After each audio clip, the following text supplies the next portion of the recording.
then just show that they're over, they're here. Yeah, okay. All right. You're going now. You need to show them first. Okay, let me do a pan, okay? Yeah, you gotta Okay. use regular Act time. alive. Yeah. And lift. Okay. I'm coming, all All right. right. You're 3, on. 2, 1. Action. So today we're going to be talking about my crazy quilting, soon-to-be 96-year-old grandmother. This woman taught me basically all the old people games, like Pig, Dominoes, Rummy Cube a little bit, but Susan was the one to teach me most. Mhm.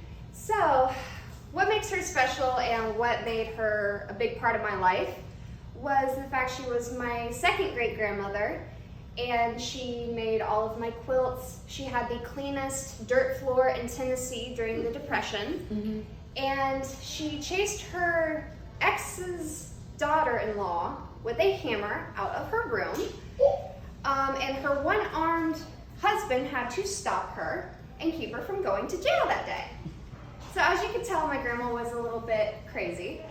I called her Grandma Pie instead of her name Sylvia because she would always bring me pies and cakes, and probably the reason I'm diabetic to this day. And she spoiled me. I was one of the only grandkids. She spoiled me like some old milk. I'm trying to get the skills like how she had with my quilting skills, and not too good. It's not too good, but maybe one day her spirit will overtake me and I'll be able to complete one. The way that she explained how she got married was what made me just really realize what kind of a woman she was.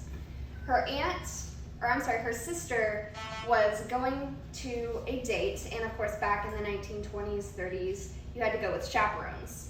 And her chaperone was this nice man who was in a grade above her, and she sat like this the entire time. Anytime tried to talk to him, hand. On their fourth date, he tried to give her a hug goodnight, and she said, "Have a good night, don't come back," and slammed the door in his face. They were married for 67 years. They had 2 wonderful children, and now, several years later, I'm the great-grandchild. She will tell us how to play a game, but will only tell you certain rules because she wants to win. So she'll be like, "You could have done this 3 turns ago, but you didn't, so that sucks." So, just from these little things, you can tell my grandma Sylvia was a big part of my life. She was a little ornery. She would have loved it in here.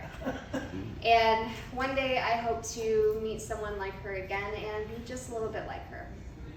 Okay, now you can pan back to them and we are done. Okay. Let me show the audience.